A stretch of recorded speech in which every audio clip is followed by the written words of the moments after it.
I was on my knees in my dead mother's basement, scrubbing the concrete floor with a brush that was losing its bristles, when I found the seam. I wasn't looking for anything. I wasn't doing anything purposeful or meaningful or important. I was cleaning because cleaning was the only thing left that made sense. My hands needed something to do, and the floor was dirty, and the combination of those two facts was enough to keep me from lying on the mattress upstairs and staring at the ceiling for another 14 hours, which is what I had been doing for most of the previous week. It was January 8th, 2025. I was 47 years old. I was in the basement of a small house on Carteret Street in Beaufort, South Carolina, a house that smelled like dust and old books and the particular absence that fills a home when the person who made it a home is gone. My mother, Geneva Calloway, had died 18 months ago. The house had been sitting empty since, waiting for me to do something with it. I hadn't done anything with it because I hadn't done anything with anything. I had been in San Francisco getting divorced, losing my children, losing my career, losing the shape of my life. And now I was here, 3,000 miles from the place I used to call home, on my knees on a concrete floor with a scrub brush and a bucket of water that had turned gray, and the furnace kicked on and blew hot air across the floor, and the dust scattered, and I saw it, a seam in the concrete. Straight, deliberate, about 2 feet by 2 feet near the base of the furnace. Not a crack. Not settling. A cut. Someone had cut into the concrete, removed a section, and replaced it with a patch that was slightly different in color from the surrounding floor. You would never notice it unless you were on your knees with your face 6 inches from the ground, which is exactly where I was, because life had put me as low as a man can go. I sat back on my heels and stared at it, wiped my hands on my jeans, touched the seam with my fingertip. It was smooth clean, the work of someone who knew what they were doing, or at least someone who cared enough to do it right. I got a flathead screwdriver from the toolbox in the corner. My father's toolbox, the one he'd had since before I was born, the one my mother never moved from its spot even after he died, and I pried up the edge of the patch. It lifted easier than I expected. Beneath it was a shallow cavity, maybe 8 inches deep, and inside the cavity was a fireproof safe, matte gray, about the size of a shoebox, bolted to the concrete with 4 steel anchors. My mother had hidden a safe behind the furnace in the basement of her house. My mother, the 5th grade teacher, the woman who drove a 15-year-old Camry and clipped coupons from the Sunday paper and considered a dinner at the Olive Garden a special occasion. That woman had cut into her own basement floor and installed a hidden safe. There was a combination lock. 4 digits, knelt there for a long time, staring at the dial, thinking about what combination my mother would have chosen. Her birthday, her anniversary, my father's birthday. I tried my own, September 14th, 77. September 14th, 1977. The day I was born. The lock clicked open. But before I tell you what was inside, I need to tell you how I ended up in my mother's basement. Because this story has 2 halves, the one before the safe and the one after, and you need to understand the before to feel the weight of the after. I was the chief financial officer of Zenara Therapeutics, a biotech startup in San Francisco's Mission Bay district. We were developing gene therapy treatments for rare childhood diseases. 47 employees, $38 million in Series B funding, a board of directors that included 2 former FDA advisors and a Nobel laureate. My salary was $485,000 per year plus equity. I lived in a house in Pacific Heights that was worth $7.2 million. I drove a Tesla. My children went to a private school that cost more per year than my mother made in 3. I had built this life from a basement in Beaufort, South Carolina, from a public school education and a state university scholarship and 20 years of working harder than the people around me who had started with more. My father, Lionel Calloway, was a boat mechanic. He died in 2001, when I was 24, of a stroke at his workbench. He was 54. My mother taught 5th grade at Beaufort Elementary for 33 years. She made $41,000 a year at her peak. She retired in 2008 and lived on her pension and Social Security until she died of pancreatic cancer in June of 2023. I loved my mother. She was quiet, steady, the kind of woman who gave everything to her students and expected nothing in return except the satisfaction of watching them grow. She packed my lunches with notes. "You're going to do great things, Desmond," until I was 18 years old and too embarrassed to admit I still read them. She never talked about her past. I knew she was from up north. Her phrase, always vague, always accompanied by a dismissive wave, like the details weren't worth remembering. She had a slight accent that I couldn't place as a child, something that sat underneath her southern English like a foundation that didn't quite match the house built on top of it. When I asked about her family, she said, "They're gone, sweetheart, it's just us." And I accepted that because when you're a child, your mother's answers are the walls of your world. I met Margot Fontaine in 2008 at a fundraiser in San Francisco. I was 31, had just been promoted to VP of Finance at a smaller biotech firm, feeling like I had finally arrived. She was 28, running a small art gallery in Pacific Heights that she had opened with family money, though by 2008, the family money was more reputation than reality. The Fontaines were old New England, the kind of family that had portraits in hallways and silverware, with initials and empty bank accounts behind the polished doors. Margot was beautiful in the way that expensive things are beautiful, maintained, curated, deliberate. She dressed like a woman who had studied other women and reverse-engineered elegance. She spoke with the careful diction of someone who had been taught that how you say something matters more than what you say. And she looked at me, a black man from Beaufort, South Carolina, who had climbed his way to a VP title in San Francisco biotech, with a mixture of admiration and calculation that I mistook for love. We married in September of 2010. Big wedding, Pacific Heights, 200 guests, a reception at the gallery with catering that cost more than my mother's annual salary. I flew my mother out for the wedding. She sat in the front row in a blue dress she had bought at Belk's in Beaufort, and she smiled the whole time, but I noticed she didn't cry. Most mothers cry at their son's wedding. Mine just watched, with an expression I didn't understand then and understand now, the expression of a woman who was watching something go wrong and couldn't say why.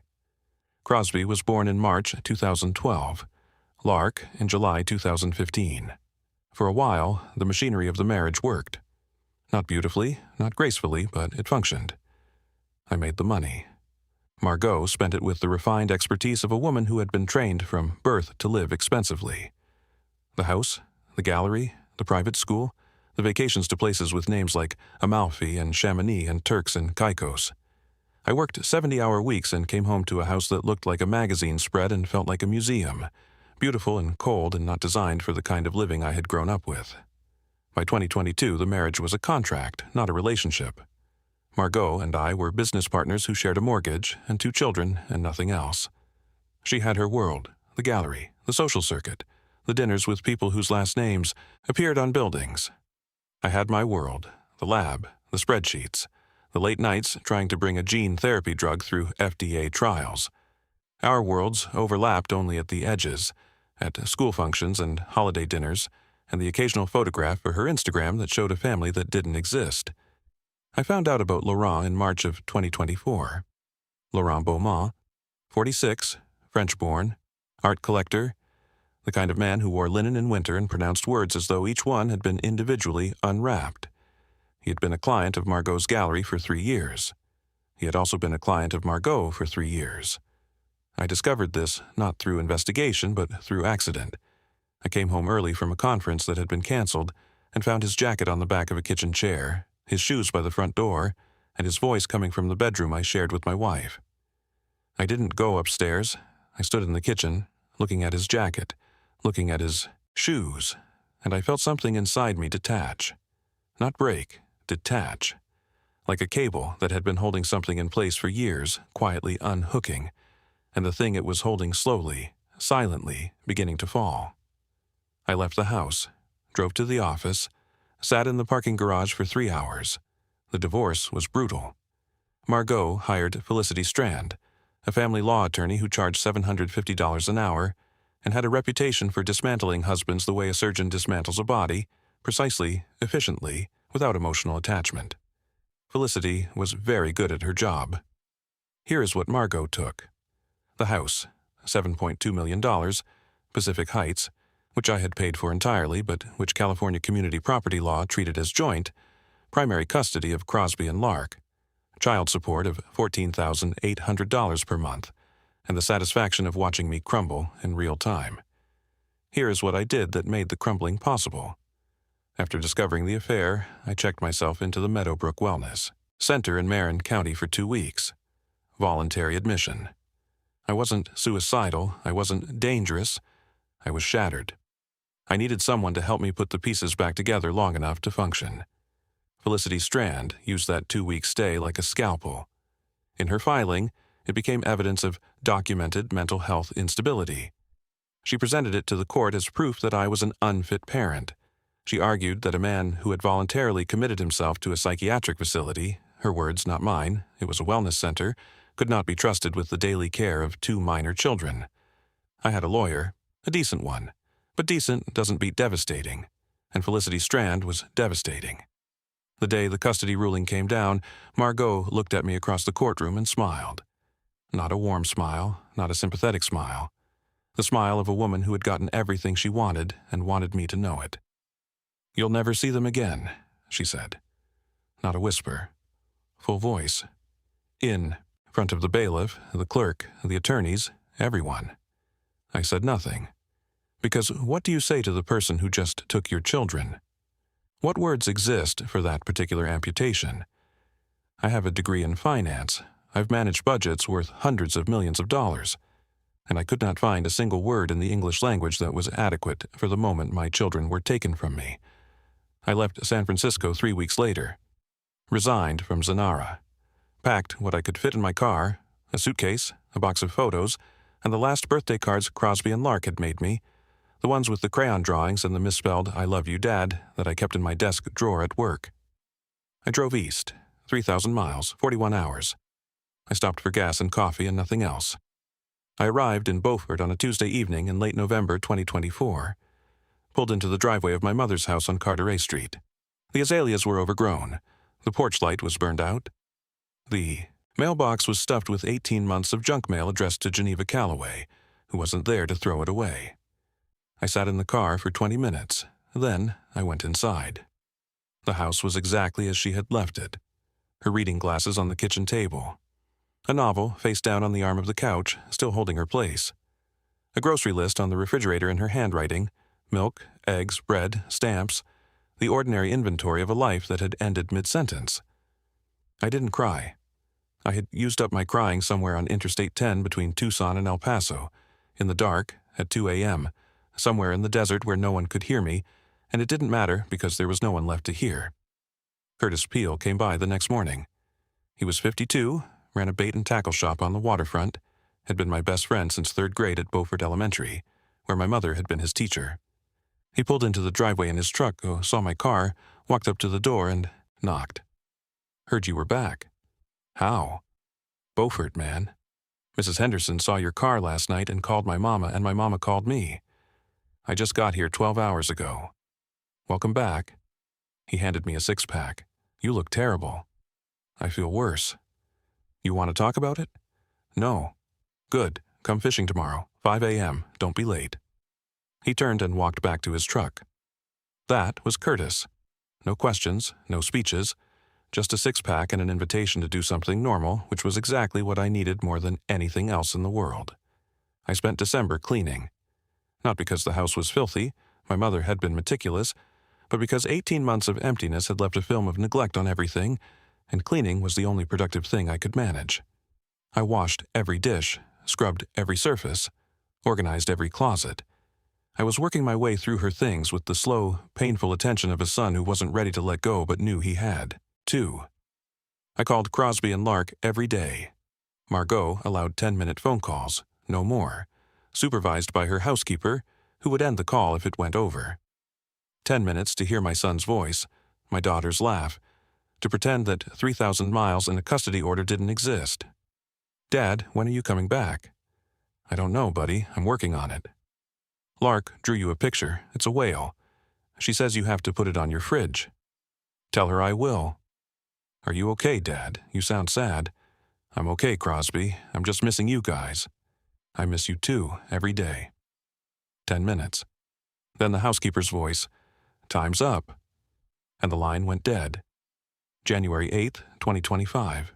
The basement, the scrub brush, the furnace kicking on, the seam in the concrete, the safe. My birthday. The lock clicked open. Inside was a letter.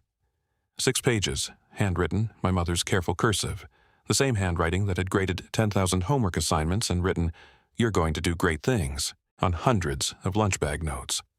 A Canadian birth certificate. A photograph, faded, showing a young woman standing next to an older man in front of an industrial building, smokestacks in the background, snow on the ground, and a sealed envelope addressed to someone named Thierry Gagnon at an address in Montreal. I picked up the letter. My hands were shaking. Not from cold, from the feeling you get when you're about to learn something that will rearrange everything you've ever known. The first line read, "If you're reading this, they finally found you." I sat on the concrete floor of my mother's basement and read the letter 3 times. Each time, the words meant something different. The first time, they were facts. The second time, they were a story. The third time, they were my mother's voice, speaking from the other side of death, telling me the truth she had carried for 50 years. Her name was not Geneva Tate. She was born Genevieve Marchand on April 3, 1952, in Montreal, Quebec. Her father, Edouard Marchand, was the founder and owner of Marchand Paper Corporation, one of the largest paper manufacturers in eastern Canada. 7 mills across Quebec, hundreds of employees, a family estate outside Montreal with 12 bedrooms and a view of the St. Lawrence River. She was his only child, his heir, the princess of a paper empire. In 1974, at 22 years old, she left. The letter explained why. She had discovered, during a visit to one of the northern mills, that her father's company was dumping chemical waste into rivers that Indigenous communities depended on for drinking water and fishing. She had seen the reports that were hidden from the public. She had met the families whose children were getting sick, and she had confronted her father, who told her, in the study of the 12-bedroom estate, that this was the cost of doing business. "I couldn't stay," she wrote. "I couldn't eat at that table, sleep in that house, spend that money knowing where it came from. I know that sounds dramatic. I know people stay in worse situations every day and find ways to justify it. But I couldn't, Desmond. I couldn't look at those children's faces and then look at my father's balance sheet and pretend they weren't connected." She crossed the border in August of 1974 with a suitcase, $600 in American cash, and a new name, Geneva Tate. She chose Beaufort, South Carolina, because it was as far from Montreal as she could get without leaving the continent, and because the first person she met there, a woman at a diner on Bay Street, asked her if she was a teacher. She wasn't, but the question sounded like an invitation, and she said yes. She got her teaching certificate. She got a job at Beaufort Elementary. She met Lionel Calloway, a boat mechanic who smelled like engine grease and laughed at his own jokes, and looked at her like she was the most interesting person in any room. They married in 1976. I was born in 1977. She never told him, never told me, never told anyone. "I wanted you to grow up without the weight of that name," she wrote. "Without the expectations, the guilt, the money that came from hurting people. I wanted you to build your own life with your own hands. And you did, Desmond. You became something I could never have imagined when I was sitting in that 12-bedroom house watching the snow fall on the St. Lawrence. You became good. Truly good. And I like to think that happened because I gave you a foundation that was clean." Then the letter changed tone, became more urgent. "But I have to tell you about your grandfather. In 2005, 21 years after I left, he wrote to me. I don't know how he found my address. I suspect he hired investigators years earlier and waited until he had the courage to reach out. The letter was 6 pages, like this one. He told me he had sold the company in 2003. He told me he had spent the years since trying to make amends, donating to Indigenous communities, funding environmental restoration, trying to undo what he could of the damage he had done. He asked for my forgiveness. I didn't give it immediately. It took me a year, but I wrote back in 2006 and we exchanged letters until he died in 2011. He was 83. I didn't go to the funeral. I couldn't risk being seen, but I mourned him, Desmond. Despite everything, he was my father, and I mourned him. He left a will. His estate attorney, a man named Thierry Gagnon, has been searching for me since your grandfather died. He knows my original name.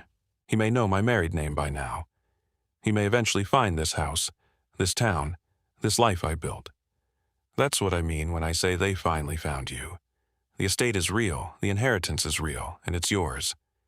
I never claimed it during my lifetime. That was my choice. But I can't make that choice for you. If you're reading this letter, it means you came back to this house. It means life brought you here. And if life brought you to your mother's basement, maybe you need what's in this safe more than I needed to keep it hidden. The final paragraph. I didn't give you money when you were growing up because I wanted you to become the man you are.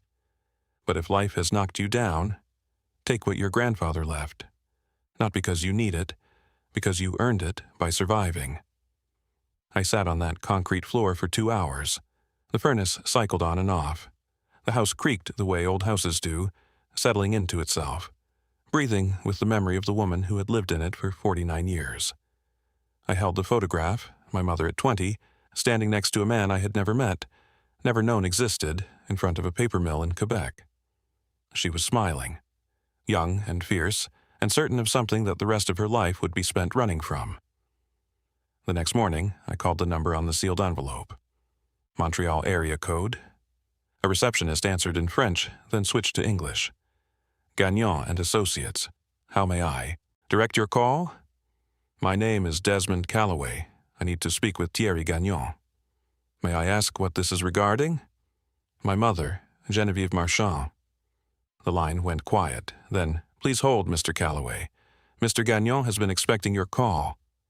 Thierry Gagnon was 64 years old, with a voice that carried the patience of a man who had spent a quarter-century managing a complicated estate and 13 years searching for a woman who didn't want to be found. Mr. Calloway, I have waited a very long time for this conversation. You've been looking for my mother. For 13 years since your grandfather's death in 2011. I knew her original name. I knew she had gone to the United States. I hired investigators, but your mother was extraordinarily careful. No digital footprint, no connections to her former identity. She became a different person entirely. She was a schoolteacher in South Carolina. Yes, we discovered that approximately 2 years ago, but by then, she had passed. My condolences, Mr. Calloway. From everything I've learned, she was a remarkable woman. She was.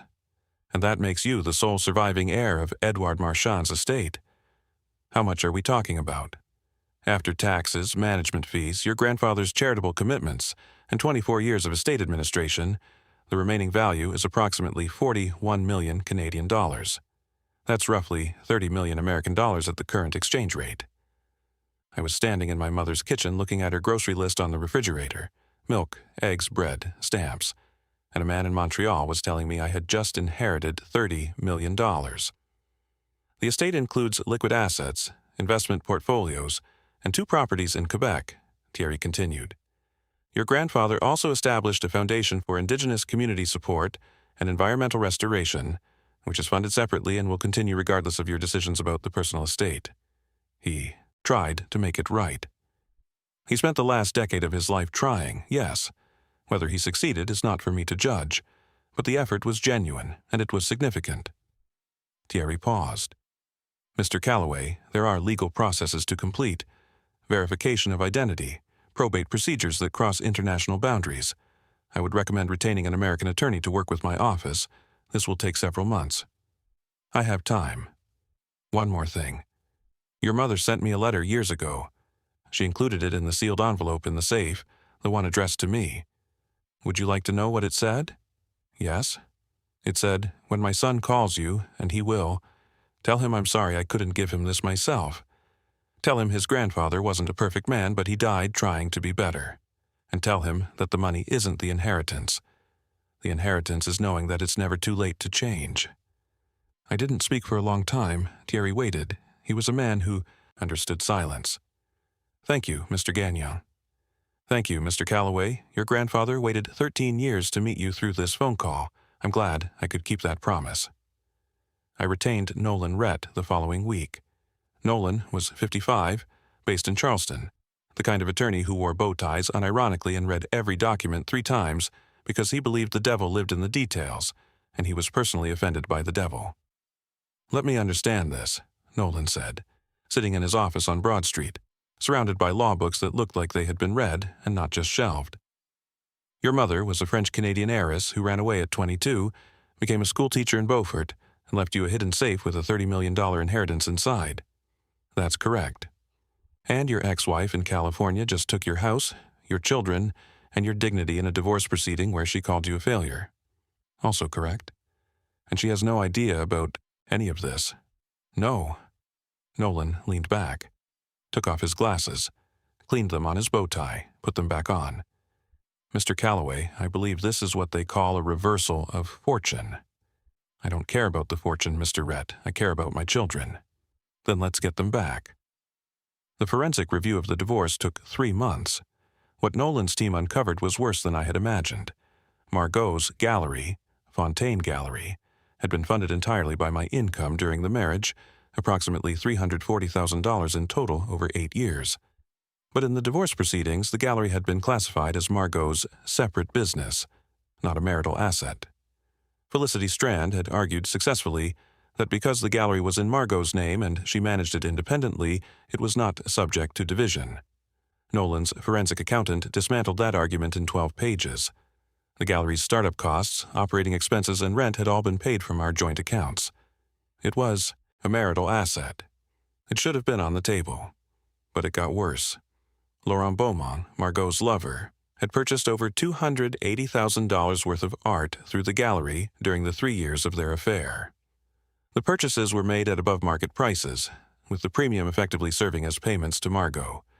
It was, as Nolan put it, an affair funded through an art gallery laundering scheme, which is either the most sophisticated or the most pretentious form of financial misconduct I've ever encountered. And the mental health argument. Nolan obtained records from Meadowbrook showing that my 2-week stay was categorized as voluntary stress recovery. Not psychiatric commitment, not mental health crisis, not anything resembling the language Felicity Strand had used in court. The facility's own documentation directly contradicted the characterization that had cost me custody of my children. Nolan filed a motion to modify custody in California Superior Court, accompanied by 114 pages of documentation. The filing included the gallery fraud, the above-market art purchases, the mischaracterization of my wellness stay, and a financial affidavit showing that I now had the resources to provide a stable, loving home for my children. Margot's response came through Felicity Strand. A 1-page letter suggesting that any attempt to modify custody would be vigorously opposed. Nolan's response was 2 pages. The second page was a summary of the evidence of financial fraud related to the gallery. The final sentence read, "We trust that Ms. Calloway will want to resolve this matter without the need for these findings to become part of the public record." Felicity Strand called Nolan the next day. The vigorous opposition had evaporated. Custody was modified to 50-50. Crosby and Lark would spend the school year with Margot in San Francisco, and summers, holidays, and alternating breaks with me in Beaufort. It wasn't everything. It wasn't full custody, but it was my children back in my life, and after the year I'd had, it felt like resurrection. The first time Crosby and Lark came to Beaufort was June 2025. I picked them up at the Savannah airport because Beaufort doesn't have one. Crosby was 12, tall for his age, wearing the expensive sneakers and the carefully curated indifference of a San Francisco private school kid. Lark was 9, still young enough to run, and she ran. She came through the gate and sprinted down the corridor and hit me at full speed, arms around my waist, face against my chest. "Daddy?" "Hey, baby girl." "I brought the whale picture. You said you'd put it on your fridge." "I did say that. Let's go put it up." Crosby walked up slower. 12-year-old cool. But when he reached me, he hugged me too, and he held on longer than he wanted anyone to see. "Nice airport, Dad," he said, looking around the small terminal. "Wait until you see the house." "Is it small?" "Very." "Cool." They loved Beaufort. Not. Immediately, Crosby spent the first 2 days comparing everything unfavorably to San Francisco, because that's what 12-year-olds do. But by day 3, Curtis had taken them fishing, and Crosby caught a red drum that was bigger than Lark's entire arm span, and something shifted. The expensive sneakers came off. The carefully curated indifference dissolved. My son was standing barefoot on a dock in the South Carolina sun, holding a fish, grinning the way I used to grin when my father took me out on the water 30 years ago. Lark found the marsh. She would sit on the back porch for hours, watching the egrets and the herons and the fiddler crabs that scuttled across the mud at low tide. She started drawing them. Not cats anymore. Birds and crabs and water, the living inventory of a place she had never been but somehow recognized. "Dad, can we live here?" she asked on day 5. "You'd miss San Francisco." "No, I wouldn't." "You'd miss Mom." She thought about that. I'd miss, "Mom, but I'd have you." I didn't respond. Some things a father holds inside and carries carefully, the way you carry something fragile, something that could break if you grip it too hard or set it down too fast. I haven't told them about the money. Not yet. Crosby is 12, Lark is 9. They'll understand when they're older. For now, they know that Grandma Geneva was a schoolteacher who loved them, and that Dad lives in Grandma's house now, and that Beaufort is a place where you can catch fish and watch birds and eat shrimp and grits, and nobody cares what your sneakers cost. I used part of the inheritance to establish the Geneva Callaway Education Fund at Beaufort Elementary. Full scholarships for students who need them. Books, supplies, field trips, the things my mother spent 33 years quietly paying for out of her own pocket when she saw a child who didn't have enough. The school held a small ceremony. Curtis came. Nestor drove down from Knoxville. I called him. Don't ask how we connected. That's a longer story. My mother's former colleagues came. The principal read a statement that included a line from a letter my mother had written to the school board in 2007. Every child who walks through these doors deserves to believe they are capable of extraordinary things. I stood in the gymnasium where my mother had supervised 1,000 lunches and wiped 1,000 noses and tied 1,000 shoes, and I thought about the woman who had walked away from a 12-bedroom estate to stand in this room with 25 10-year-olds and a box of chalk. She could have had everything. She chose this instead, and this was everything. It's July now. Crosby and Lark are asleep upstairs, exhausted from a day on the water with Curtis. The house is quiet. The marsh is silver under the moonlight. The air smells like salt and pluff mud. The smell of home. The smell my mother chose over Montreal winters and paper mill money, and a name that meant something to everyone except her. The letter is in my pocket. I carry it everywhere. It's been folded and refolded so many times the creases are soft as cloth. Sometimes, at night, I take it out and read the last line again. I didn't give you money when you were growing up because I wanted you to become the man you are. But if life has knocked you down, take what your grandfather left. Not because you need it, because you earned it by surviving. She knew. She always knew that someday I might need it. She didn't know when or why or what form the disaster would take. But she knew that life has a way of bringing you to your knees, and she wanted something to be there when it did. So she hid a safe behind the furnace with my birthday as the combination, and she trusted that when the time came, I would find it. And I did, on my knees, in her basement, scrubbing the floor. Which is exactly where she knew I would be.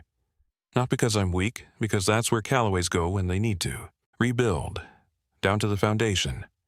Down to the concrete. Down to the place where everything is stripped away and the only thing left is the truth. My mother gave me the truth. 50 years late, but right on time. Now, I want to ask you something.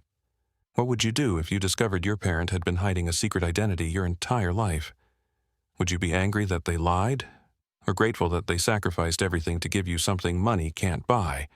A clean start, a real life, a foundation that wasn't built on someone else's suffering? And here's the deeper question. Have you ever found something after losing someone that changed everything you thought you knew about them? A letter? A photograph? A secret that rewrote the story of your own life? Drop your answer in the comments. I read every single one. If this story moved you, hit that like button. Share it with someone who needs to hear it, especially anyone who's at rock bottom right now cleaning out a basement, wondering if it ever gets better. Sometimes the answer is hidden behind the furnace. Sometimes it's been waiting for you your whole life.